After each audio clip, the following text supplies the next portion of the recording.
For some reason, the mainstream media has not covered this case in a great deal of detail. But I can, and I will. Not least of which because the court even said in the written decision that it is unusual for the Magistrates' Court to give a written decision on a submission of no case to answer. That meaning that it is usually given orally and the case moves ahead, or not, as the case might be, if the submission was successful. The court outlined why then am I giving a written judgment when the court would normally give a brief oral ruling.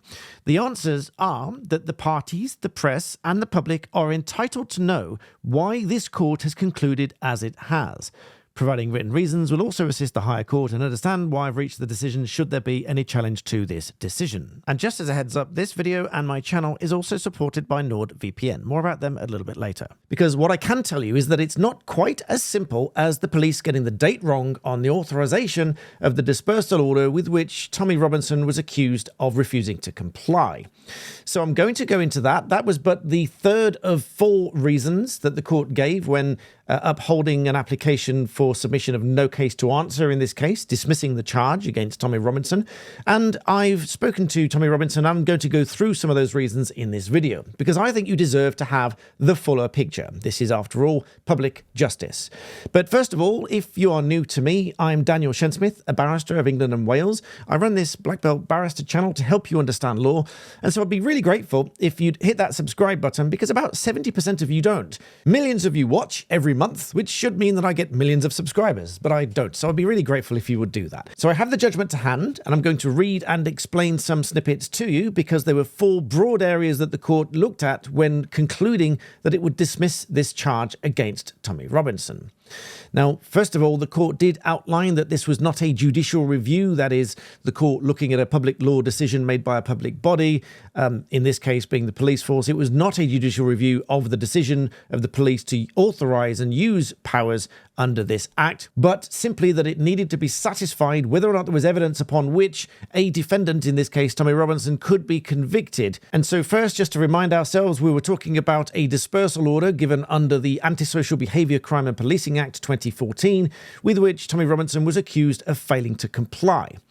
Now, looking at those areas, as I said, there were 4 different areas the court looked at, only the third of which was the incorrect date on the authorization, which ultimately meant that that was not a lawful order. The inspector accepted as much, and therefore, if there was no order to comply with that was valid at the time, there could be no offence, making the whole thing, frankly, a little bit absurd. But that's discussion for another day.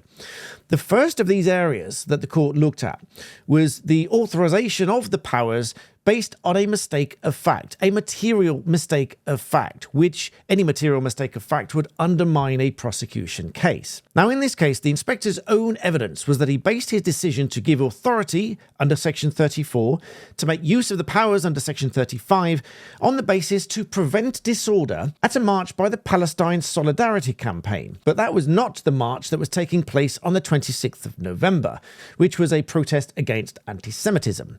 So this, but the first area explored, albeit still to do with paperwork, was a material mistake of fact within the authorization. And the inspector's own evidence was that he based his decision to give that authority based on that fact. Secondly, the court then considered the Home Office guidance with respect to making such an order. Again, on the inspector's evidence was that the decision he reached referred to the Home Office guidance as part of the rationale for making the order. Only he also accepted that he'd never read that guidance. Now, whilst the court said cutting and pasting from the guidance as he did so was not per se objectionable, and he didn't necessarily have to read every single word of it, however, simply copying and pasting it into an order did not show that he'd considered the guidance or applied it when making the decision in this case. The court went on to explain that the Home Office guidance makes it clear that the powers to restrict liberty and freedom of movement should not be invoked lightly. The court said it follows that decision-making and the rationale for making a decision should be rational, lawful, and reasonable. The court said it is not possible for me to conclude that the guidance was properly followed in a lawful manner in the authorization that was provided given the confusing evidence about the process by which that order came to first be drafted. amended into version 2, and then updated on the 26th of November, none of which was recorded in writing, save for the version of authorization presented to the court. Now, just as an aside, if any of you have trouble transferring files to each other, as I did just recently, then I have the solution for you, because I've just realized that one of my partners for my channel, NordVPN, has introduced a feature called MeshNet, which allows you to set up a network to transfer files between your machines wherever they are in the world, not just in the same household, but it sets up a secure connection between your devices to share files that you might store on your home machine. Now, this is fantastic because it means you can store the files at home and not have to have them all on the machine that you take away with you, but you can still access them securely from the machine wherever you go in the world. But that also got me to thinking about those good old days when we had LAN parties and played games with each other in the same room. Or we'd go to an internet cafe or something. I never did that, but I used to set up games in my own room. And then when we wanted to play games in different households, we had to set up port forwarding and all this kind of stuff with gateways, just as you would have to do now if you wanted to transfer files or share files between your home machine and another machine out and about. So this is very useful for professionals and indeed gamers who want to play games with each other when they might be in different parts of the country or even different parts of the world. That all in addition to the standard features of security that you get with NordVPN, which you get a fantastic discount and 4 months extra free using my link in the description below, which is on screen right now, which is nordvpn.com/BBB, because you guys gave me the moniker of BBB, so that is now my shortened URL. Easy to remember, you can share it around and each of you can get a discount. So this is not just a package of security for all your devices that is easy to install, it's very quick to connect, it's very swift. Some people think that it slows your internet connection down. That is not the case. I can guarantee you that I've tested it myself and it doesn't slow down my internet connection. Trust me, with my videos here, I upload gigabytes daily with my videos for 4 years now. I've used NordVPN for many years and it does not slow down my internet connection.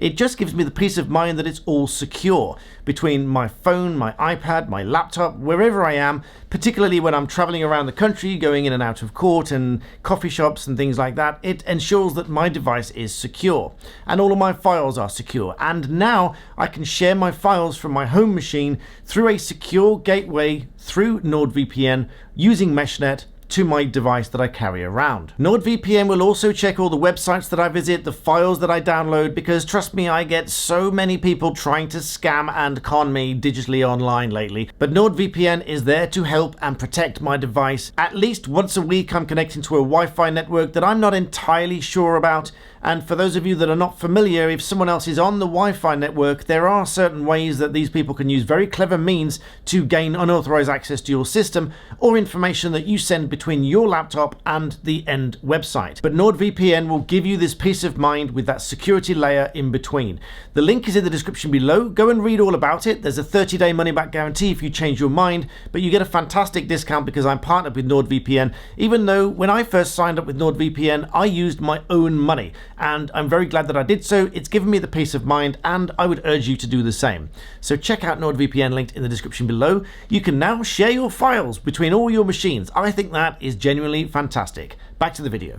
The third reason, which I referred to earlier, which has been the principal reason reported in the media, was that the authorization provided to the courts was the one that was dated and signed on the 24th of November. And this was not the authorization that was in force when Tommy Robinson was arrested.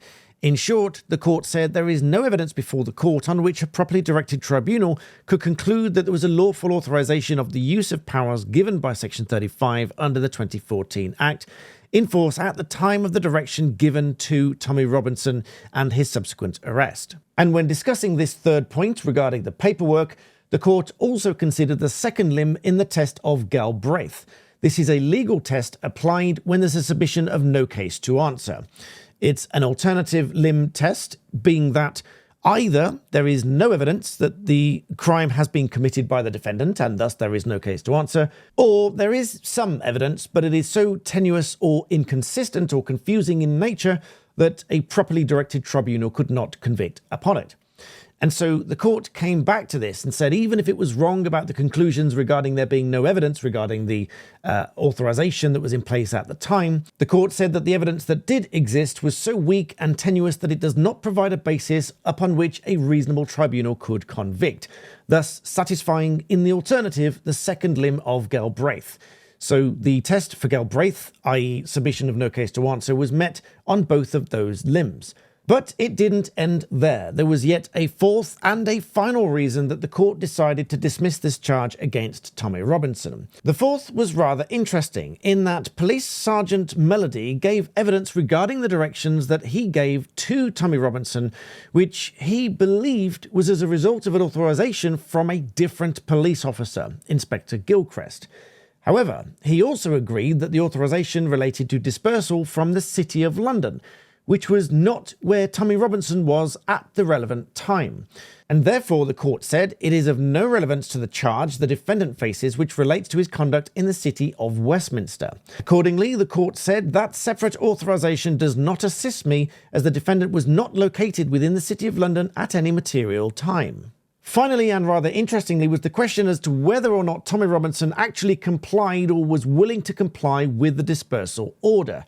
Now, it's important to caveat here that the court said that it is not necessary to reach a conclusion on whether the prosecution proved that he failed to comply with the direction. And that's because this application was based on whether or not the authorization was valid. However, the court did go on to give a view on this point and said that it considered whether the period between the direction being given and his arrest was either 35 seconds or 60 to 90 seconds. And the court said that is a very short period for an officer to conclude that a person is failing to comply with a Section 35 direction without reasonable excuse. I'll come back to the reasonable excuse again in just a moment. But Tommy Robinson told me directly that he asked the police, quote, "Which way would you like me to go?" After which he was arrested.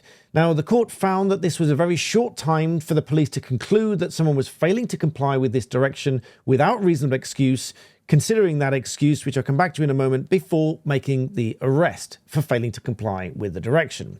Now, the reasonable excuse bit is one that I've talked about in the previous video and is something that a lot of people might disagree about. However, if a person has a reasonable excuse, and that being that they might be a journalist, a reporter, or they have any kind of reasonable excuse that they are filming and documenting the events, for example, on behalf of any kind of organization, whether that be the march, whether that be a news company, your own YouTube channel, whatever that might be. If that is a reasonable excuse, for example, he said that he was working at that time. And so if working in the capacity of a journalist, that would be a reasonable excuse.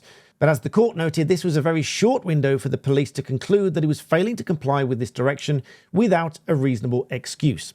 So, as you can see, it is quite a little bit more complex than simply getting the paperwork wrong. There are all sorts of questions over whether the authorization was valid in the first place, whether they were talking about the same area, whether or not it was the same march because there was a material mistake of fact as to which march they were talking about, whether or not there was a reasonable excuse for him to be there, and whether the police had taken enough time to conclude that he'd failed to comply with such an order. So all of these things make for quite a messy case, and therefore the court was left with no alternative but to dismiss the charge against him. So I hope this has been enlightening and useful to you. I know that's rather complex. I didn't put it on screen because it might just confuse things yet further, but I hope that has given you a bit more of the picture, which you probably haven't read elsewhere, but hopefully that's what you'll subscribe to my channel for. I am objective in everything that I say. I make it a point in my videos of not heavily supporting one side or another. Occasionally I'll give you my views, but those I reserve for Black Belt Secrets, which I'll link in the description below, when you can get what I really think about all these things and all of these situations that a lot of people have very strongly held views about. So please do check out that channel as well. Make sure you subscribe here, like the video, ring that notification bell, and as always, thank you for watching.